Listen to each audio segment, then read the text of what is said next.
ଶୁଣା ଯାଉଛି ଆମ କଥା? ନାରାୟଣ ସଞ୍ଜୟ ରାଧେ ଯେହେତୁ ବର୍ଷ ଶେଷ ସରି ସରି ଆସୁଛି, ବର୍ତ୍ତମାନ ଯାହା ଯେ କଳି ଯୁଗ ଯାହା ଚାଲିଛି, ବର୍ତ୍ତମାନ ଅନେକ ଘଟଣା ଅନେକ ଘଟିବାର ଲାଗିଛି, ଯାହାକି ବାସ୍ତବ କହେ ମାଳିକା ବି ଅନେକ ସତ ଦେଖାଗଲାଣି। ଆ ବିଷୟରେ କଣ ସବୁ ଲେଖା ଅଛି? ମହାପୁରୁଷ କଣ କଣ ସବୁ ଉଲ୍ଲେଖ କରିଛନ୍ତି? ଜୟ ମହାପୁରୁଷ,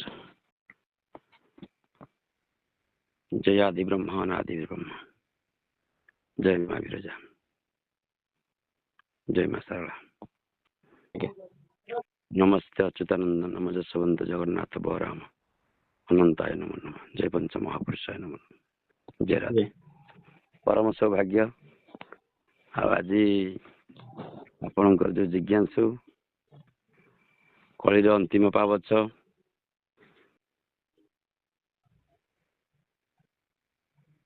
ବା ସରି ସରି ଯାଉଛି 2025-26ର ଆଗମନ।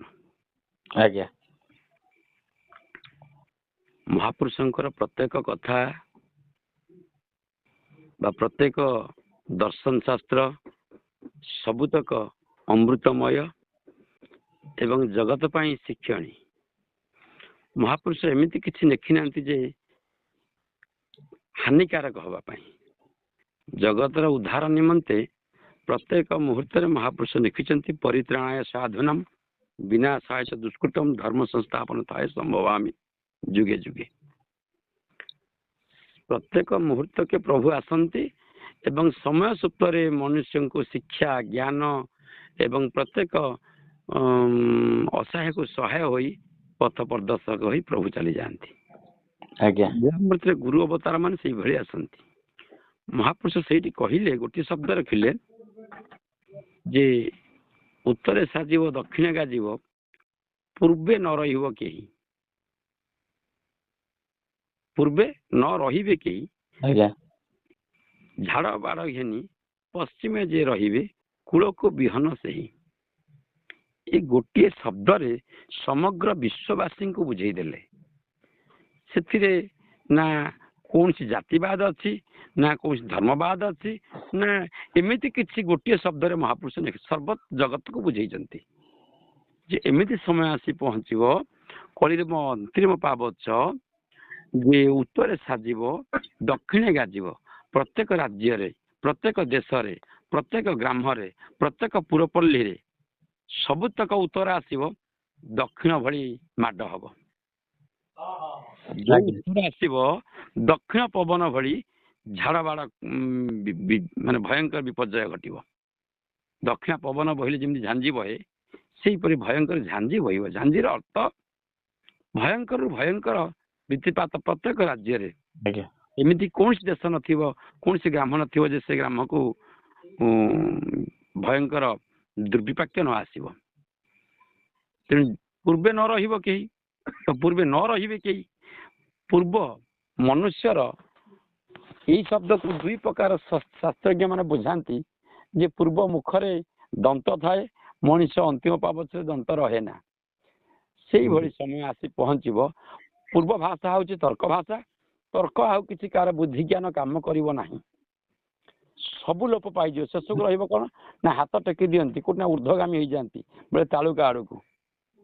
ନିରାଶ୍ରମାଂ ଜଗଦୀଶ ରକ୍ଷଣ, ସମସ୍ତେ ବେନିଭୁଜ ଟେକି ଦେବେ। ହେ ମହାବାହୁ, ଅନ୍ତିମ ପର୍ଯ୍ୟାୟରେ ନିବେଦନ କରୁଛୁ ଶରଣାଗତ ଦିନାର୍ଥେ ପରିତ୍ରାଣ ପରାୟଣେ ସର୍ବସ୍ୱାର୍ଥ ହରେ ଦେବମ୍ ପରମ ବ୍ରହ୍ମ। ବା ଯେଉଁ କୌଣସି ପୁରୁଷକୁ ଟେକି ଦିଅନ୍ତି ହାତ, ତମେ ହିଁ ଶରଣ ରକ୍ଷ। ତେଣୁ ଏଇ ଅନ୍ତିମ ପାବଛ ଯୋଉ ଆସୁଛି, ଯେ ସମର୍ପଣ ଭାବ ହେଇଯିବ, ସମର୍ପଣ ମୁଦ୍ରା କିଛି ଦୂର ଯିବ ନଳ ବହିବ ବହୁତ ମାର୍ଗେରେ, ବହିବ ବହୁତ ମାର୍ଗେରେ। ଭକତ ହୋଇଲେ ଜାଣିପାରିବ ଯେ ଅଭକତ ଯିବେ ନାଶରେ। ଏକଥା ମଧ୍ୟ କହିଛନ୍ତି। ସେ ଆଉ ମଧ୍ୟ ଅନ୍ଧବର ପୀଠ କଥା କହିଛନ୍ତି, 13 କଦମ କଥା କହିଛନ୍ତି, ରତ୍ନ ଯୋଡି କଥା କହିଛନ୍ତି, ରତ୍ନ ବଟ କଥା କହିଛନ୍ତି, ଅନନ୍ତ କୁଦ ଅନେକ କୁଦ କଥା କହିଛନ୍ତି।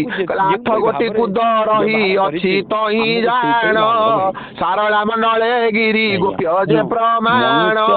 କଂସାରୀ କୁଦ ଯେ ଅନନ୍ତ କୁଦଟି ଜହିଁ ଇଏ କଳଙ୍କି କୁଦ ଚଣ୍ଡିଆ ପଲା କୁଦ ତହିଁ ଆଉ ରହିଅଛି ପରାବାର ଆତଙ୍କାଣ ଖଣ୍ଡିଆ କୁଦ ଯେ ବୋଲି ନାମ ଯେ ପ୍ରମାଣ କୁଲେଇ ଶୁଣି ଯେ କୁଦ ରହିଅଛି ପରା କାଠଜଳି କୁଡେ ପରା ଅଛି ଯେ କାଠଜଳି କୂଳରେ କୁଲେଇ ଶୁଣି କୁଦ ବୋଲି ଗୋଟେ ଅଛି ସେଠି କୁଲେଇ ଶୁଣି ଠାକୁରାଣୀ ରହିଛନ୍ତି ପଶ୍ଚିମାମୁଖୀ ଠାକୁରାଣୀ ରହିଛନ୍ତି ସେ କୁଲେଇ ଶୁଣି କୁଦରେ ରହିଛନ୍ତି ଠାକୁରାଣୀ ସେଠି ମଧ୍ୟ ମହାଦେବ ଅଛନ୍ତି ସେ ଜାଗାରେ ବହୁତ କଥା ଅନ୍ଧ ବାବା ଥିଲେ ନଟ ବାବା ଏହିପରି ଶାରଳା ମନ୍ଦିରରେ ଲେଖିଛନ୍ତି ବରଦ ଶାସନ ଗ୍ରାମର ସେ ଯେଉଁ ଅଟେ ମହାବୀର ଶେରଡି ଦେବ ତିନି ଥର ଗଗନ କପିବ ବରଦା ଶାସନରେ ହନୁମାନ ମଧ୍ୟ ଅଛନ୍ତି ଏଠି ବଳି ବାମନ ପୀଠ ଅଛି ତାଙ୍କର କନ୍ୟା ରତ୍ନାବଳୀ ଭାବରେ ରତ୍ନାବତୀଙ୍କୁ ନାମ ଦିଆଯାଇଛି ଏହି ପ୍ରକାର ଅନେକ ଜାଗା ମାନ ରହିଯାଇଛି ଏହି ପ୍ରକାର ଅନେକ ରହିଯାଇଛି ଜାଗା ମାନ ସବୁ ମହାପୁରୁଷଙ୍କର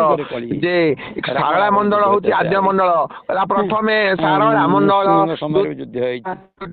ଗୋଟିଏ ବୃତ୍ତାନ୍ତ କହୁଅଛି ଯେ ବ୍ରଜସୁତ ଆଦ୍ୟଲି ରାଜେ ମୋହଠାରେ ହୋଇବ ଶାରଳା ମଣ୍ଡଳେ ମହାମାଇ ସିଂହବାହିନୀ ରୂପ ଭେଇ ଅଷ୍ଟଭୁଜା ଯେ ରୂପ ତାର ଅଷ୍ଟଚଣ୍ଡୀଙ୍କୁ ସେ ବିଚାର ଆଠଟା ଚଣ୍ଡୀ କିଏ ବ୍ରାହ୍ମଣୀ ମାହେଶ୍ୱରୀ କୌମାରୀ ବାରାହୀ ନାରସିଂହୀ ବୈଷ୍ଣବୀ ନାରାୟଣୀ ଚାମୁଣ୍ଡା ଏ ଯୋଉ ଅଷ୍ଟଚଣ୍ଡୀ ରହିଲେ ଅଷ୍ଟଚଣ୍ଡୀଙ୍କୁ ଧରିକି ସେ ଲୀଳା କରିବ ଶାରଳା ମହାପୁରୁଷ କହିଛନ୍ତି ବେନୁପଡ଼ା ବାଇଦାସ କହିଛନ୍ତି ଶାରଳା ମଣ୍ଡଳରେ କେମିତି କେମିତି ଲୀଳା ହବ ଶୂନ୍ୟରୁ ଶୁଭୁଥିବ ଡାକ ହୋ ସଭାଜନ ମରିବେ ରାଜ୍ୟ ଲୋକ ଜାଣ ଗୋ ସଭାଜନ ଶୂନ୍ୟରୁ ଶୁଭୁଥିବ ଡାକ ଚମକିବେ ରାଜ୍ୟ ଲୋକ ମଲା ମଲା ବୋଲି ପଡୁଥିବ ହୁରି ମରିବେ ରାଜ୍ୟ ଲୋକ ମୋ ଅଲେଖ ଭାଇ ନକ୍ଷତ୍ର ଲଞ୍ଜା ଛିଡ଼ିବ ଲବଣ ଜଳେ ବୁଡ଼ିବ ଲହଲ ଯିବା ଗୋଟାଇ କାଳିକା ବାଛିଣ ମୁଣ୍ଡ ମୋଡ଼ିବ ମୋ ଅଲେଖ ଭାଇ ସକଳେ ହୋଇବେ ଶେଷ ନ ରହିବ ଜ୍ଞାନ ଦେଶ ନାଇକ ବ୍ରାହ୍ମଣ ହୋଇବେ ଅଜ୍ଞାନ ପାଷାଣ୍ଡ ଫଣକୁ ଜନ ବହିବେ ଅଲେଖ ଭାଇ ଆଉ ବସନ୍ତ ନାମକୁ ବହି ବିଜେ କରିବେ ତିମଇ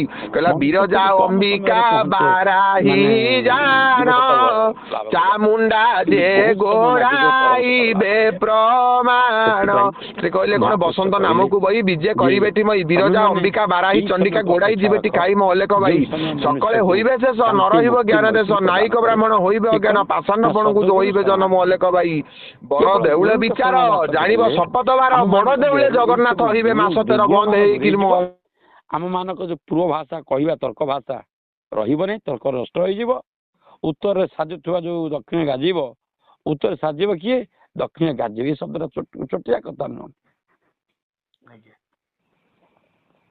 ଉତ୍ତର ହଉଛି ବାମ ଦକ୍ଷିଣ ହଉଛି ଡାହାଣ ବା ଚନ୍ଦ୍ରାଣ ସୂର୍ଯ୍ୟାଣ ତତ୍ଵରେ ବୁଝା ହେଇଛି ଆକୁ ତେଣୁ ଇଏ ତ ନରମ ଯେତେ ମୁଖଟା ଭାଷା ନରମ ହେଇଯିବ ମନୁଷ୍ୟର ଉତ୍ତରଟା ଡାହାଣ ହେଇଯିବ ବୋଲେ ବାମ ଅଙ୍ଗଟା ଦକ୍ଷିଣ ସୁପ୍ତ ଜାଗ୍ରତ ହେଇଯିବ ବୋଲେ ବ୍ରହ୍ମାଙ୍ଗୀ ହେଇଯିବ ସେ ଶାନ୍ତି ପ୍ରତୀକ ହେଇଯିବ ପ୍ରେମର ପ୍ରତୀକ ହେଇଯିବ ଅରୂପ ଆନନ୍ଦ ପ୍ରେମରେ ଲିପ୍ତ ହେଇଯିବ କଣ ବାପା ବୁଝିପାରୁଛ କି ସେ ଯିବ ସେଠି ଲାଘବ କରିବ କଣ ନା ତା ଦେହରେ ସମର୍ପଣ ଭାବ ଆସିଯିବ ତୁୟମ୍ ହୃଷିକେଶମ୍ ଶରଣାପନ୍ନ ବାବା ଆଉ ଗୋଟେ ପ୍ରଶ୍ନ ପଚାରିବାକୁ ଅଛି ଏ କଳି ଯୁଗରେ ଅନେକ ଲୋକ ପରବିଚାର କରାଯାଉଛି ମହାପୁରୁଷ କଣ କଣ ସବୁ ଆକ୍ଷେପ କରି ଗୀତ ସବୁ ଲେଖିଛନ୍ତି ଗୀତ ପର୍ଯ୍ୟାୟକୁ ଆମେ ଯଦି ଉପଲବ୍ଧି କରିବାକୁ ବା ଶୁଣିବାକୁ ଯିବା ମହାପୁରୁଷ ଏମିତି ତର୍କ ଭାଷା ଉପରେ ସେ ଯାହା ଗୀତ ଦେହରେ ଲେଖିଛନ୍ତି ଯେ ମନୁଷ୍ୟର କୃତ କର୍ମକୁ ନେଇକି ଭୋଗାଭୋଗ ଯେମିତି ଦର୍ଶେଇଲେ ଯେ ଆପଣା କଲା କର୍ମ ମାନ ଆଗୁ ହୋଇବ ସାବଧାନ ମନୁଷ୍ୟ ବହୁତ ବେପଥଗାମୀ ହବ ଏ ବିଷୟରେ ଯାଇ ଫୁଲ ମାଳିକା ଆମର 13 ଜନ୍ମ ଶରଣ 13 ଜନ୍ମ ଲେଖାଇଛି ଆମ ଦର୍ଶକ ମାନଙ୍କୁ ଗୋଟେ ପଦ କରି ବୁଝେଇ ଦିଅନ୍ତୁ ମହାପୁରୁଷ ଚନ୍ଦ୍ରକଳ୍ପରେ କହିଲେ ଜ୍ଞାନ ଶୂନ୍ୟ ହେବେ ସକଳ ନର ଅନ୍ତିମ କାଳେ ବିପଥଗାମୀଟି ହୋଇବ ରାମ ଦେଖିବୁ ଡୋଳେ ସତ୍ୟ ମିଥ୍ୟା କଳି ଲାଗି ନଥିବ ଭୁବମଣ୍ଡଳ ନିଜ ନିଜ ମଧ୍ୟରେ ନାଗିବ କଳି ହେବ ନିର୍ମୂଳ ଆପଣା ସୋଦର ବୋଲି ନ କେହି ନୋହି ବେକାରେ ସମ୍ପର୍କ ବିଚ୍ଛେଦ ପଡ଼ିବ ରାମ ଦେଖିବୁ ବାରେ ହେ ରାମ। ଏଇ ସମ୍ପର୍କ ଯୋଉ ପୁଅ ନାତି ବାନ୍ଧବ ଶ୍ରୋଦର ପରିବାର ବର୍ଗ ପରିବେଶ କିଛି ରହିବ ନାହିଁ। ଏଇ ପରିବାର ଭିତରେ ଯୋଉ ପରିବେଶଟା ମନୁଷ୍ୟ ବୁଦ୍ଧି ଶୂନ୍ୟ ହେଇଯିବ। ଭାଇରେ ଭାଇରେ ପଡ଼ିବ ନାହିଁ। ପତି ପତ୍ନୀ ପୁତ୍ର ସମ୍ପତ୍ତି ଆଦି ହେବ ବିଚ୍ଛିନ୍ନ। କଳିକାଳ ଲୀଳା ରାଗିବ ରାମ ଦେଖିବ ନୟନ ହେ ରାମ। ଏଇ କଳିର ଅନ୍ତିମ ପର୍ଯ୍ୟାୟରେ ଏଇପରି ଲୀଳାମାନ ଆମ ଦୃଷ୍ଟି ଗୋଚରକୁ ଆସିବ। ଖାଦ୍ୟ ଦ୍ରବ୍ୟ ଗୁଣ ସବୁ ନଷ୍ଟ ହୋଇଯିବ। ଶୁଣି ତା ବରଜ ସୁତ ଯୋଉ ଦ୍ରବ୍ୟ ମାନସିକ ତା ଗୁଣ ନଷ୍ଟ ହେଇଯିବ। ଘୃତରୁ ସ୍ୱାଦ ଗନ୍ଧ ମହୁ କଷା ଲାଗିବ। ବା ସବୁର ଗୁଣ ବିଭିନ୍ନ ଆଡ଼କୁ ଭିନ୍ନ ମତକୁ ଗତି କରିବ। ଘିଅ ଆମ୍ବିଳା ଲାଗିବ, ମହୁ କଷା ଲାଗିବ। ମନୁଷ୍ୟର ଲିମ୍ବ ମିଠା ଲାଗିବ। ବହୁ ଜାଗାରେ ଦେଖିବେ ଲିମ୍ବ ପତ୍ର ମାନ ମିଠା ଆଡ଼କୁ ଗତି କରୁଥିବ। ଦେଖିବେ ଲିମ୍ବ ପତ୍ରଟା ମିଠା ଲାଗୁଛି କେମିତି ନା ସେ ସୁଧା ସ୍ୱାଦ ବିହୀନ ହେଇଗଲା। ଯେମିତି ମାର ସ୍ୱାଦ ହଉଛି ମମତା ପୁଅ ପାଇଁ ଶୂନ୍ୟ ହେଇଗଲା, ସେଇପରି ପିତାର ସ୍ୱାଦ ହଉଛି ସେ ପିତା ତା ସ୍ୱାଦ ଭୁଲି ଯାଇକି ସେ ମିଠାକୁ ଗତି କରିଗଲା। ସମସ୍ତେ ବେପଥଗାମୀ ହେବେ। ପଥରେ କେହି ରହିବେନି, ଧାରାରେ କେହି ରହିବେ ନାହିଁ। ଏବଂ ସେ ସମୟକୁ ନେଇ ହବ କଣ ନା ଶରୀରରୁ ଜ୍ଞାନ ହୋଇବ ଶୂନ୍ୟ। ରାମ ଦେଖିବୁ ବସିତ ବେନି ନୟନ। ଶରୀର ଜ୍ଞାନ ଶୂନ୍ୟ ହେଇଯିବ, ମତିଭ୍ରମ ହେଇଯିବ ମଣିଷ। ସେଥିଲାଗି ମନୁଷ୍ୟ ସତ୍ତାକୁ ବାରମ୍ବାର କରି ମହାପୁରୁଷ କହିଲେ ସଦଗୁରୁ ସେବା କର ନନ୍ଦନ ନିଷଟିବ ଭବ ବନ୍ଧନ। ହେ ରାମ, ସଦଗୁରୁ ସେବା କେବଳ ଗୁରୁ ହିଁ ଏହାର ପରିମାର୍ଜିତ କରିପାରିବେ।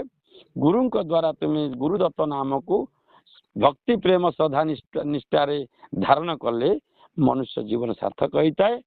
ସେଥିପାଇଁ ଗୁରୁ ପିତା ମାତା ଗୁରୁ ବନ୍ଧୁ ଶାଖା ଗୁରୁ ପରମ ବ୍ରହ୍ମ କହି ସାକ୍ଷାତ ଗୁରୁ ଯେ ତତ୍ଵ ଗୁରୁ ବୋଲି ମାୟା ମୋହରୁ ତାର। ତେଣୁ ଗୁରୁଟିଏ ନିହାତି ଆବଶ୍ୟକ।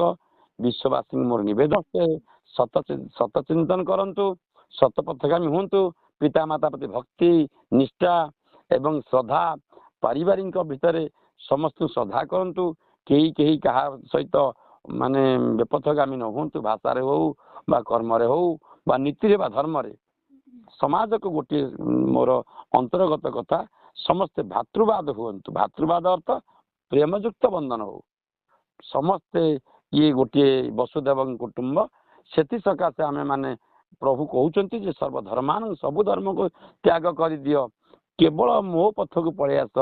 ମୁଁ ତୁମର ସମସ୍ତ ମାନେ କରୁଥିବା କୃତକର୍ମକୁ ପୋଛି ଦେଇ ମୁଖ୍ୟ ଆଶୁଚ କରିଦେବି। ମୁଖ୍ୟ କରେଇ ମୋ ଦେହରେ ମୁଁ ତ ମିଶେଇ ଦେବି। ଏହା ହିଁ ସତ୍ୟ ନିତ୍ୟ। ଜୟ ଜଗନ୍ନାଥ। ଜୟ ଜଗନ୍ନାଥ, ଜୟ ଜଗନ୍ନାଥ। ଯାହା ସହ ଆମ ସହ ମହାରାଜ ଯୋଡିଥିଲେ, ଯାହାକୁ ଆମ ଚ୍ୟାନେଲକୁ ବହୁତ ସମୟ ଦେଇଥିଲେ, ଧନ୍ୟବାଦ। ଜୟ ଜଗନ୍ନାଥ।